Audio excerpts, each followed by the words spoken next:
Big hello to all my members. Thank you for joining me. This project is really a sample of a bigger piece that is in my head, and I'm trying to I'm using a smaller piece to see if I can bring my vision to life and how it would look, the techniques that I would use. So I came across a challenge, um, a contest really, that I'm going to be entering at the end of December this year. And it's basically the gist of it is to create a gallery worthy piece inspired by a specific piece of music of the artist's choice. So when I read that, I was immediately thinking of my favorite piece of classical music. I'm a big fan of classical music. I was raised on it. It's pretty much all I listened to when I was a kid. Not completely, but most of the time I'm listening to classical music. And one of my favorite pieces is from Prokofiev's Romeo and Juliet. It's called The Death of Tybalt. And if you're unfamiliar with the story of Romeo and Juliet, um, it's basically when Romeo and Tybalt do battle and Romeo kills Tybalt.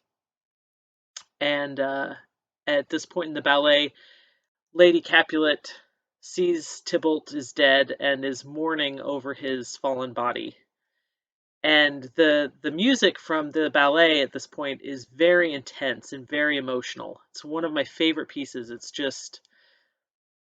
It's beautiful, but it's just really raw, and I think it's my favorite piece that really captures just emotion, um, grief and love and anger and hatred and all of those things. And so that's the piece that I wanted to portray in in this contest, in the art that I'm going to create for this contest. So I had the idea to do layers upon layers of text with shellac burn, um, and make it very black and white. So kind of my idea for this piece, and on the bigger one, I think I will do a probably like a 36 by 36, and then have the center be just a big circle of shellac and text layers of it, maybe with some black in there too. Um,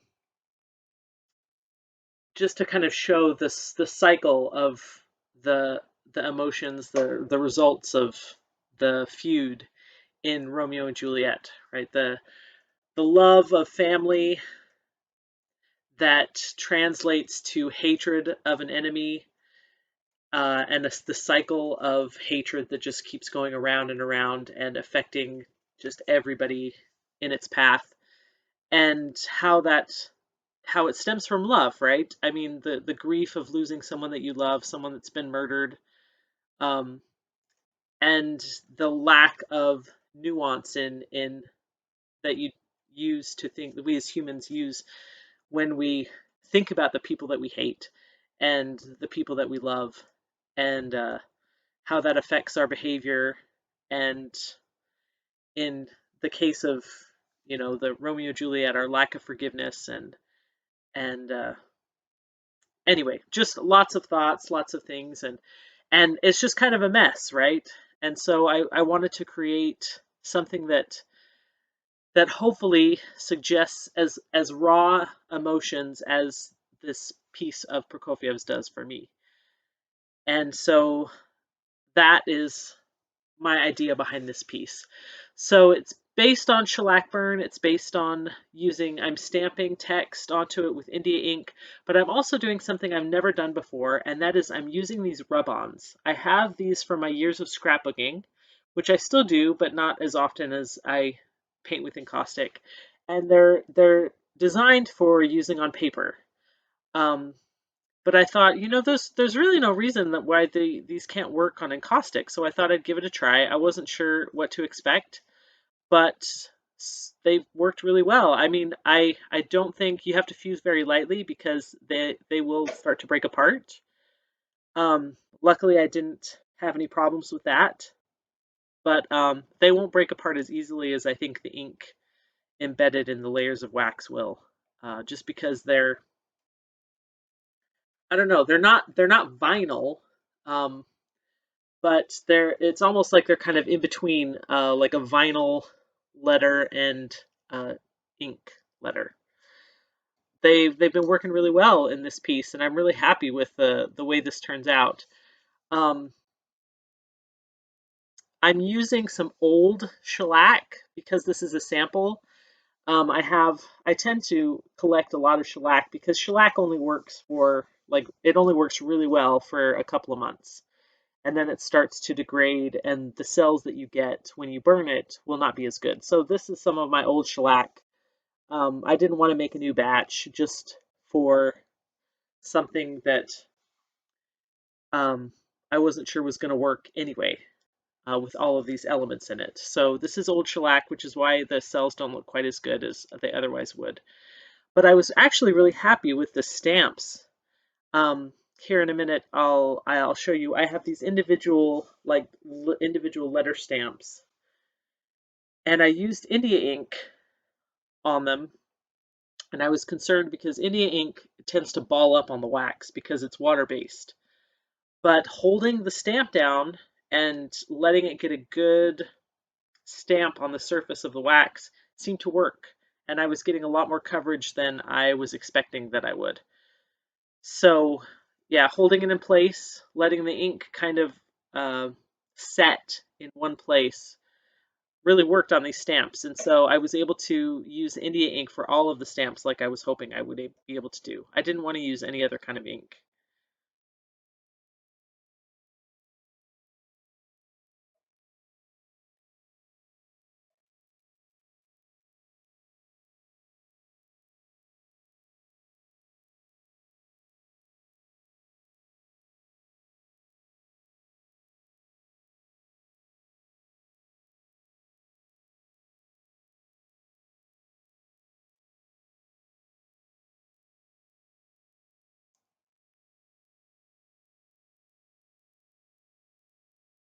So I'm actually trying to, with the letters that I'm using, kind of trying to replicate a little bit of what Lady Tybalt is probably thinking in her mind at this point, right? Especially the word murder and the grief and the anger and the hatred that would be associated for that word. So I haven't spelled it out exactly here, but I'm I'm using I'm using some random letters just to kind of in certain places just to kind of replicate the jumble of thoughts and emotions that's probably running through her mind, but also using the letters from that word and replicating them over and over just to kind of maybe subconsciously kind of bring that idea, those harsh letters, that because murder is a really harsh word, right? It's got a lot of sharp edges, and just kind of using those letters to kind of bring that idea to the forefront.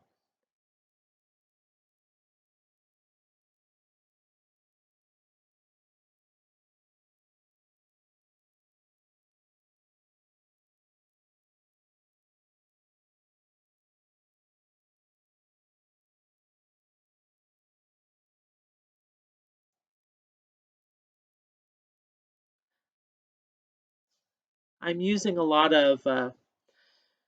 of exclamation points as well as question marks too. Just not just letters to really convey that same emotion, the confusion, the disbelief.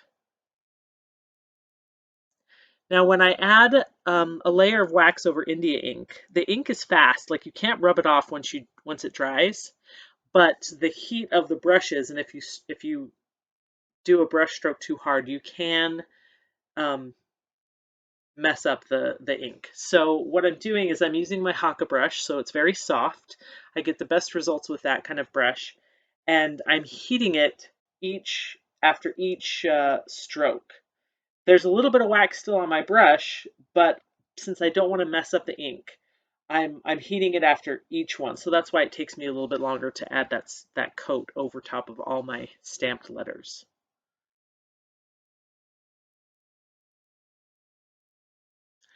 And adding the paper as the first layer was definitely the right choice because even though it's at the bottom, I think that the paper really helps it, really helps kind of lift it up so it doesn't look as deep into the painting as it actually is.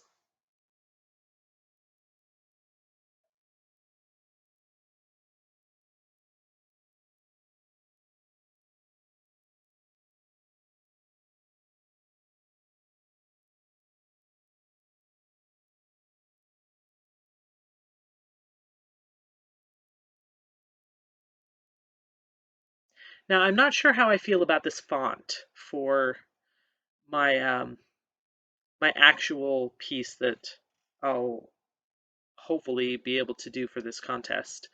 I think I'll use a different font. But these are the ones that I had, and I was just really interested in seeing how the rub-ons did with the encaustic. I don't think I would do a big rub-on, like the size of the painting or even half the painting. I think I'd stick with just these small individual letters.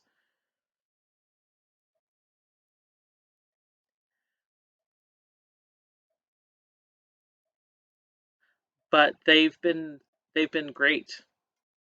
Yeah, and as long as I fuse it gently, they don't float up or move around or anything. So yeah, they've been great.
Somehow the rest of me adding the stamps and everything to that layer got corrupted. So sorry about that. But I mean, it was the exact same process as the first layer of adding the stamps and the rub-ons.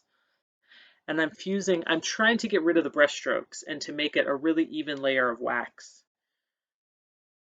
So I'm just brushing gently across, like not doing too much at one time, just a little bit at a time.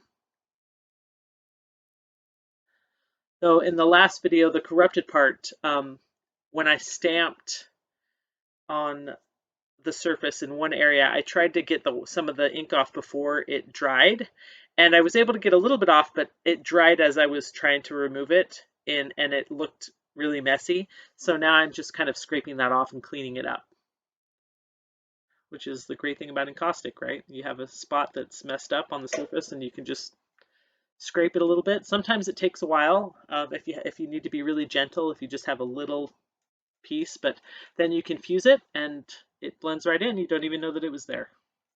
So this is my piece. This is my sample piece. I'd love to hear what you guys think. I am really happy with it. There's a few things I think that I would do differently, like the font of the text and using fresh shellac, maybe making the lines of shellac a little bit wider so it covers more surface area. But I love the layers. I love just the way the black text just kind of screams out at you, but at the same time you have to kind of it invites you in, and it's like it wants you to really like peer into the layers and see what's going on. It's really bold, and I think does a pretty good job of conveying that emotion of grief and hatred and love, and that is so prevalent in that piece of music. So thank you guys for watching. Thank you so much for being members of my channel and supporting me. And if you have any suggestions or ideas for things that you want to see, or ways that I can add more value for you guys as members, I would love to hear them. Uh, Thanks again, and I will see you in the next video.